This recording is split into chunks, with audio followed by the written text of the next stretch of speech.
بونجور بونجور. يجي نعطيك سر الخلطة الرهيبة متاع البولي باني. خذيتها من عند شيف مصرية عندي مدة نتبع فيها.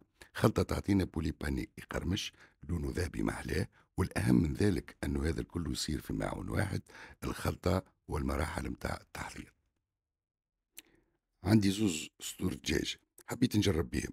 بعد ما باتوا بطبيعة الحال في الماء والقارص والملح وشوية خل. الصباح خذيت شللتهم تشليلة صغيرة.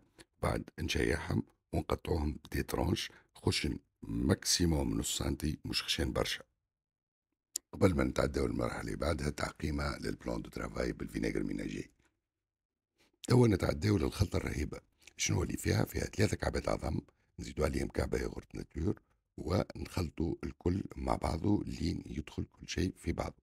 معهم هما باش نزيدو مغرفة صغيرة ثوم باودر، باش نزيدو معهم فلفل أحمر مغرفة صغيرة، باش نزيدو معهم مغرفة صغيرة ملح، مغرفة صغيرة فلفل أكحل، ومغرفة صغيرة كاري ولا الخلطة متاع الدجاج، ومغرفة صغيرة زنجبيل. ونزيدوا عليهم بطبيعة الحال بصلة مبشورة، أما لكن نعصروها نحيوا لها الماء اللي فيها الكل. وخلط يا حبيبي خلط، وابدا تمتع بالريحة البنينة الهائلة.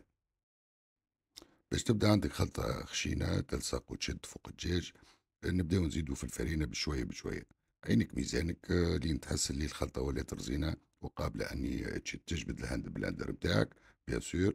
وتنزل عليها حكاية دقيقة دقيقتين جوست باش البصل يذوب ومع الخلطة والمكونات الكل تدخل في بعضها، وهكاك الخلطة متاعك أمورها واضحة.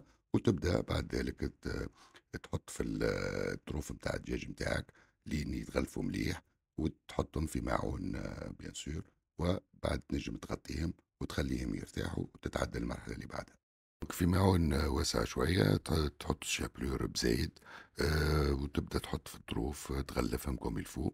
والأهم من ذلك هو أنك يلزمك تنزل له ماكسيموم عليه في وسط الشابلور باش توقع الاديزيون ما بين الخلطة اللي مغلفة بها والشابلور. توا زيت غزير بيان سور سخون، مش سخون برشا يحرق، ومش يعني متوسط.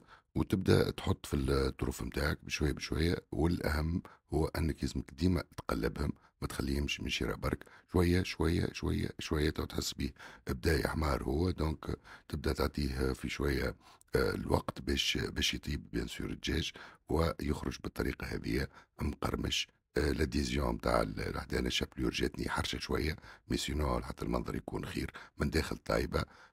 تعمل كيف فريمون. سيتي اكسترا اوردينير، نحبكم تجربوها تعطيوني رايكم، وان شاء الله بالشفاء.